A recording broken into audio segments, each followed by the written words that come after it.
Hello everyone, welcome to my channel. Please subscribe and hit the bell icon. The Curse of Oak Island finds marker for Templar treasure. For several years, the Curse of Oak Island has speculated that the Templar Knights hid religious treasure on the island years ago. This includes, but is not limited to, the Holy Grail. However, through the years, the History Channel reality series has not found the mythical treasure. However, in the most recent episode, the team believes they are one step closer to uncovering this treasure. Here is what the team believes might point them to the possible Templar hidden treasure. Curse of Oak Island believes it found a marker pointing to treasure. The Curse of Oak Island team has been working a lot around the garden shaft this season. They believe they have found something underground that might be constructed tunnels. It could lead to an actual vault with the treasure they have been searching for all this time. Now, the team believes they found a marker pointing to the exact location of the treasure in the garden shaft. The most recent episode had a lot going on, including the team finding a potential depositor construction. However, the biggest find came with the new belief that they have a marker that points directly to the location of the treasure. The best news is that it points to the garden shaft, meaning they are headed in the right direction. Researcher Christopher Morford believes that Nolan's Cross is the marker. Morford said he believes the Templar Knights constructed Nolan's Cross to point to the hidden treasure. He said it could include things like the Holy Grail, among other Christian relics. Morford showed everyone how the two large cone-shaped boulders on Nolan's Cross align with the two drilled stones. This points to the money pit. This led surveyor Steve Guptill to walk the line and measure it out. He realized this all led to right above the tunnel that runs to the Baby Blob. As a reminder, the Baby Blob is a 20 by 20 foot area that contains an unnatural source of gold and silver. The team believes there might be more gold and silver treasure buried between 80 and 120 feet underground. This is near the garden shaft. Curse of Oak Island team begins drilling in garden shaft again. The team already realized there wouldn't be any new major excavations this season. However, this means they will keep working on the garden shaft area. They already found what were possibly tunnels underground there in a recent exploration.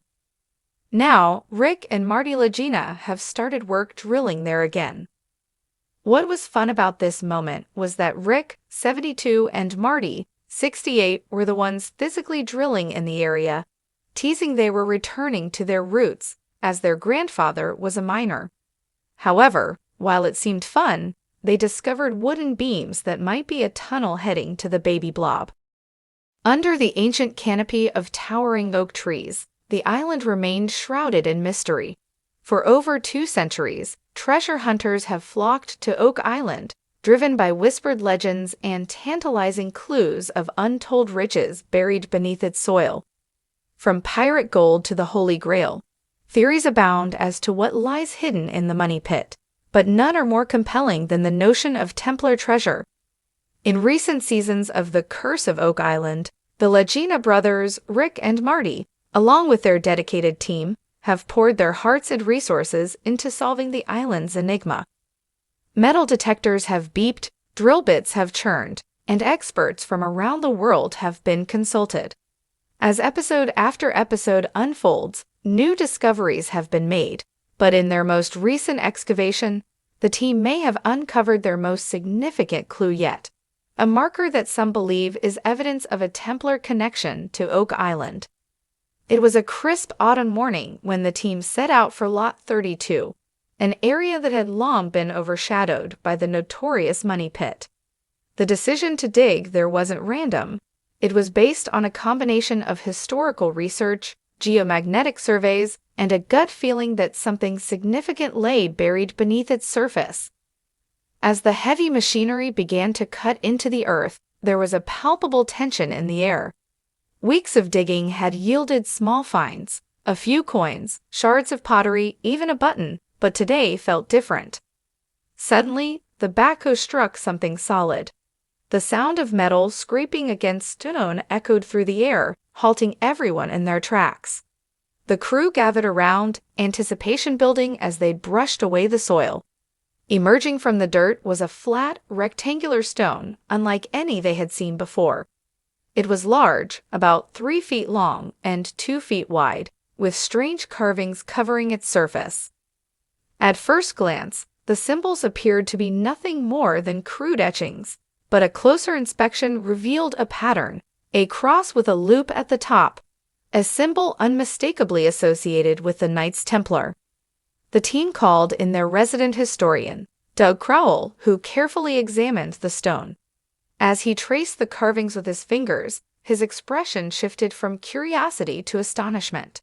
"This could be a Templar cross," he murmured, excitement tinged with disbelief. "But it's not just any cross. This looks like a variation of the Cross of Lorraine, a symbol used by the Templars to signify their sacred mission." The implications of this discovery were staggering. If this stone was indeed a Templar marker, it could lend credence to one of the most tantalizing theories about Oak Island, that members of the Knights Templar, fleeing persecution in the 14th century, may have sailed to the New World, bringing with them priceless religious artifacts, including the Ark of the Covenant or the Holy Grail. Could this stone be a sign that they had buried something here, something of immense value? To be sure, they needed more information. The team decided to bring in Dr. Michelle Plaga, an expert in medieval symbolism and Templar history. As they awaited her arrival, they continued their excavation, unearthing fragments of pottery, rusted iron tools, and what appeared to be a broken wooden chest. Each new find heightened the sense of anticipation, but nothing was as promising as the stone marker. When Dr. Pliva arrived, she wasted no time getting to work. With magnifying glasses and reference books in hand, she meticulously studied the carvings. After hours of analysis, she made a startling announcement. "This stone is not just a marker, it's a map." She pointed out faint lines etched beneath the cross, lines that at first seemed like mere scratches, but upon closer inspection revealed a deliberate pattern. These lines, she explained, could represent waterways or paths. If the Templars were here, they might have created this map to guide them, or others, to something hidden on this island. With renewed fervor, the team scoured the stone for further clues. Marty Lagina, always the skeptic, couldn't help but ask, but why would the Templars come here of all places? What would they hope to find or hide on Oak Island? Dr. Plaga responded thoughtfully. The Templars were known for their secrecy and their skill in navigating uncharted waters. If they were seeking a place far from the reach of their enemies, what better place than an obscure island across the Atlantic? And if they carried something of great importance, they would have wanted to bury it somewhere remote, somewhere it would be nearly impossible to find. Rick Lagina, the dreamer of the duo, couldn't hide his excitement. "So you're saying this stone might actually point us toward where they buried their treasure?" Dr. Pliva nodded. "It's a possibility, but we need to find more markers, more signs that align with this one."